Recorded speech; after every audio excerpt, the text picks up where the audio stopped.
Salut tout le monde, Gentil Kabakoma ici. Aujourd'hui, nous allons plonger dans un sujet qui peut sembler ennuyeux, mais qui est en réalité très important pour notre sécurité en ligne. Vous est-il déjà arrivé d'essayer d'accéder à un site web et de vous retrouver soudainement face à l'un de ces captchas agaçants? Vous savez, ces petits tests qui vous demandent de prouver que vous êtes bien un humain. Aujourd'hui, je vais vous expliquer pourquoi cela se produit, ce que vous pouvez faire pour les passer facilement, et comment cela contribue à la sécurité globale de l'Internet. Tout d'abord, qu'est-ce qu'un captcha exactement?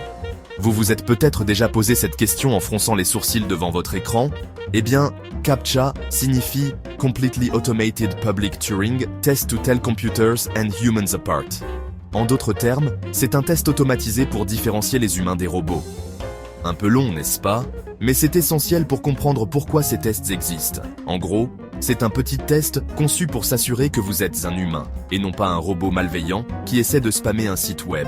Ces tests peuvent prendre différentes formes, comme identifier des images ou taper des lettres déformées.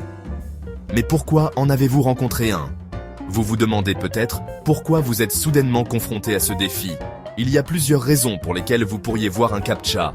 Par exemple, si vous utilisez un réseau partagé, comme dans un café ou une bibliothèque, quelqu'un d'autre sur le même réseau pourrait avoir déclenché le CAPTCHA. Peut-être que vous êtes sur un réseau partagé avec quelqu'un qui a été un peu trop enthousiaste sur les clics, ou peut-être que vous utilisez un VPN. Les VPN peuvent parfois déclencher des CAPTCHA, car ils masquent votre véritable emplacement. Parfois, même effectuer plusieurs requêtes rapides sur un site peut le déclencher. Les sites web utilisent ces tests pour se protéger contre les comportements suspects.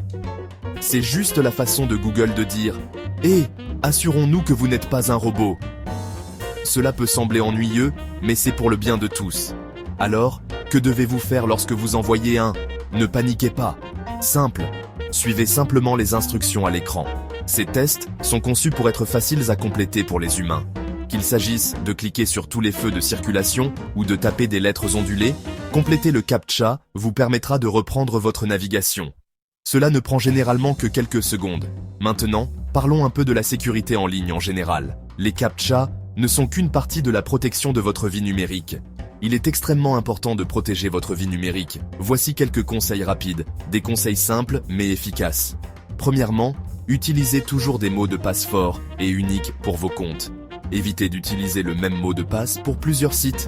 Deuxièmement, méfiez-vous des tentatives d'hameçonnage, ces emails ou messages trompeurs qui tentent de voler vos informations.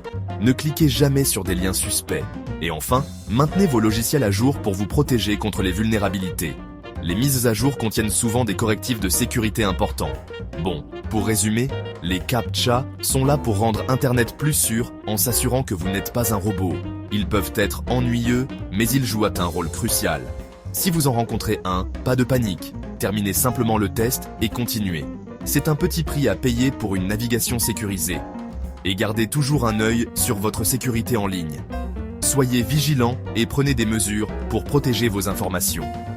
Merci d'avoir regardé. Si vous avez trouvé cette vidéo utile, n'hésitez pas à liker et à vous abonner pour plus de conseils et d'astuces. Votre sécurité en ligne est notre priorité.